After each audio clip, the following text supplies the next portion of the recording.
ஏசப்பா உங்களை ஆசீர்வதிப்பார். இன்றைக்கு ஆண்டவர் உங்களுக்கு ஒரு வசனம் வைத்திருக்கிறார், வாசிக்கிறேன் கேளுங்க. எபிரேயர் 6:14 வசனம். நிச்சயமாகவே நான் உன்னை ஆசீர்வதிக்கவே ஆசீர்வதித்து உன்னை பெருகவே பெருக பண்ணுவேன் என்றார். சரிங்களா? நிச்சயமாகவே உங்களை ஆசீர்வதித்து உங்களை பெருகவே பெருக பண்ண போறார் ஆண்டவர். சரிங்களா? சூழ்நிலைமை பார்த்தா நான் இப்படியே தான் இருப்ப நாட்டுக்கு முன்னேற முடியல, ஒரு ஆசீர்வாதமே இல்ல, என் வீட்டுக்குள்ளாரையும் ஒரு ஆசீர்வாதம் இல்ல, என் வாழ்க்கையில ஆசீர்வாதம் இல்ல, பார்த்தா எப்படி போகுதுன்னே தெரியல அப்படின்னு நினைச்சு நீங்க துக்கப்பட்டு கொண்டிருக்கலாம். ஆண்டு சொல்றாரு, நிச்சயமாகவே உன்னை ஆசீர்வதித்து உன்னை பெருகவே பெருக பண்றேன்னு சொல்றாரு.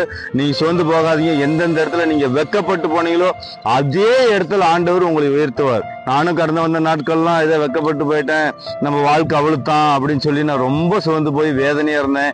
இந்த வசனத்தை கொடுத்து ஆண்டு என்னோட பேசினாரு. இன்னைக்கு என்ன ஆசீர்வதித்து என்னை பெருகவே பெருக பண்ணி வச்சிருக்கிறாரு. என்ன ஆசீர்வதித்த தேவாதி தேவன் உங்களையும் ஆசீர்வதிப்பார். சரிங்களா? கர்த்தருக்கு ஸ்தோத்திரம். உங்கள் துக்கம் சந்தோஷம் வரும். கர்த்தருக்கு ஸ்தோத்திரம். God bless you.